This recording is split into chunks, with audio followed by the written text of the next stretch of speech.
Hi guys, welcome back to my vlog, and I'm Za and this is Za Canada channel.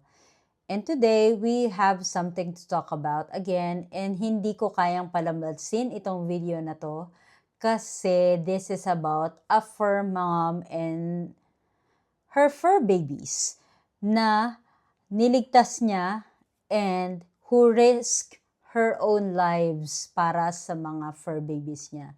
So I already showed you my fur baby Summer, and I feel like naka-resonate talaga ako dito or naka-relate ako sa kanya doon sa video na yon at kung paano niya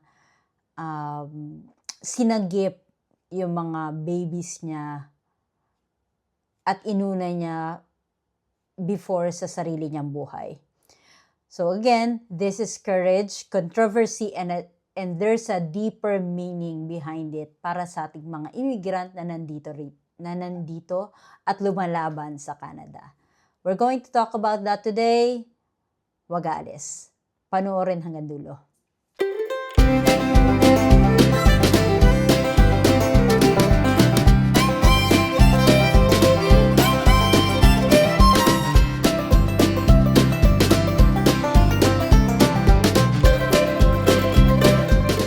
Well, just to give you a background, so ito yung picture niya. There was a viral fur mom located in Mandaue City, Cebu, Philippines. May nasunog na building. Lahat ng tao nagtatakbuhan palabas ng building para masagip ang sarili nilang buhay, mga mahal sa buhay. Naguunahan palabas sa makapal na usok. Pero may isang may isang fur mom na ang pangalan is Amelie. Hindi ko alam kung nabanggit ko mga buti or maganda yung pangalan niya, na who went to the opposite direction. Taliwas siya. Instead na palabas, papasok siya para sagipin yung dalawang aso niya. And in her statement, ang saktong sinabi niya is, ang iniisip ko lang noon ay iligtas yung mga alaga ko. Nasusunog na ang buong bahay, pero pinuntahan ko pa rin sila kahit alam kong pwede akong mamatay. So napaka-intense, di ba? Lalim ng pagmamahal niya dun sa mga aso niya na parang sarili niyang dugo, na parang sa kanya mismo nanggaling. So honestly, iba ang pagmamahal talaga ng mga pet parents kagaya ko. And I get it. May mga taong hindi maintindihan kasi nga naman, hayop lang yan. Hindi naman yan nanggaling sa'yo. Or hindi naman, wala naman yan. Hindi mo yan sariling dugo, kumbaga. Pero, for me, pets are not just animals. They are families. Pero at the same time, it got me thinking, would I do the same? Or would you do the same? Pero ako, I will do the same. Kasi it happened to us dun sa tinitirahan namin before. May false alarm. Actually, false alarm lang naman siya. And then, I saved. The first one that I look for was Summer. Si Summer talaga yung yung kinuha ko muna. Kinuha ko muna, tapos saka kami bumaba. Talagang dala-dala ko siya. Actually, false alarm lang siya. Hindi talaga siya sunog, thanks God. And hopefully, it won't happen. Knock on wood. And definitely, may mga tao sa online na hati ang opinion sa mga bagay na yan. It's dahil sa usok na yan, minsan, or dahil sa makapal na usok na yan, at dahil sa sunog na yan, minsan may mga taong nag-iisip na, buti pa mga pet na iligtas, yung mga tao hindi. Tapos, yung iba naman, isasabihin, napaka-irresponsable, dapat sarili mo muna ang iniintindi mo before dyan sa mga animals na yan. Pero di ba, if we face into this kind of situations, instincts kick in. And her instinct was to protect her babies. To protect yung mga babies niya na mga Pomeranian. So I have a Pomeranian, so I relate to her so much. Kung ano yung kung ano yung nararamdaman niya. So, most probably, I'll do the same thing. But then again, we have to learn a lesson. We need to learn a lesson in this type of situation. We always have to have an emergency plan.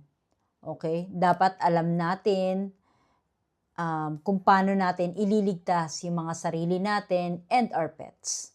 Okay? So, we always have to think kung paano, anong unang-una natin gagawin. So, train your pets how to respond to commands para mabilis silang hanapin in case of emergency. Si Summer kasi pag tinawag ko yan, Summer! Pag tinawag ko yan na ganyan, automatic, ayan, di ba? O, di ba, tumahol siya. So, pag tinrate ko yan, pag automatic, pag tinrain ko siya yung ganyan, magre-respond siya. Alam na alam ko kung saan siya hahanapin. Know your limits. It's heroic to save your pets, pero dapat hindi rin tayo mapahamak. Okay? But again, I don't know. Instinct always kicks in. It's really up to you. And connecting to immigrants' life, I know many of you watching, like OFWs or immigrants like me. And you know the feeling of holding on to your dreams or to something that makes you feel like home. For some, it's their pets. Okay? Sila yung kasama mo sa lungkot, sa stress, sa homesick. Kaya hindi nakakapagtaka na you will do everything for them. Willing tayo mag-sacrifice for them. In this story, so marami akong nabasa na kagaya ng isang OFW na nakikipagsapalaran sa ibang bansa o nagsasakripisyo para lang sa mga mahal nila sa buhay. Ito yung mga tao na mas pinahahalagan pa nila yung iba kesa sarili nila. Yung iba nagsasabi, oy, wala yung utak. Yung iba naman nagsasabi, ang tapang niya. Pero minsan dapat isipin natin na wala tayo sa sitwasyon kung saan sila naroon. Hindi natin alam kung ano yung nararamdaman nila at that exact moment. So, let's choose empathy. Let's always choose to understand and again, think before you click. May mga tao nakakabasa niyan instead na ma-encourage sila, instead na ma-inspire, yung iba nai-stress, yung iba nagbe-breakdown na lang.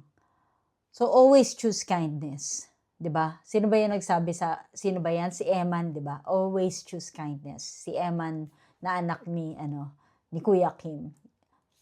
Always choose kindness. And at the end of the day, we need more stories like this. The world needs more courage, stories of courage, love, and sacrifice.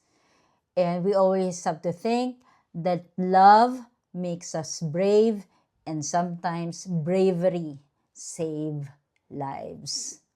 Okay.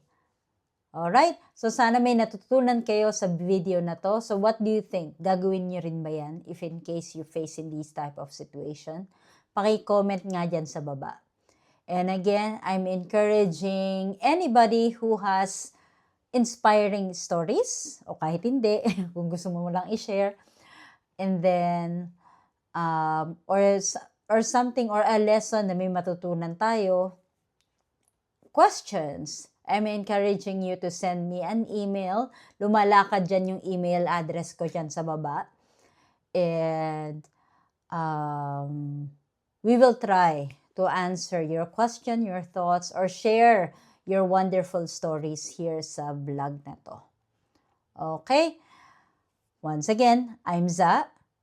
And if you like this video, don't forget to like, subscribe, at laging tatandaan, hindi kailangang maraming pera, basta may peace of mind. Thank you for watching. I'll see you again next time. Goodbye.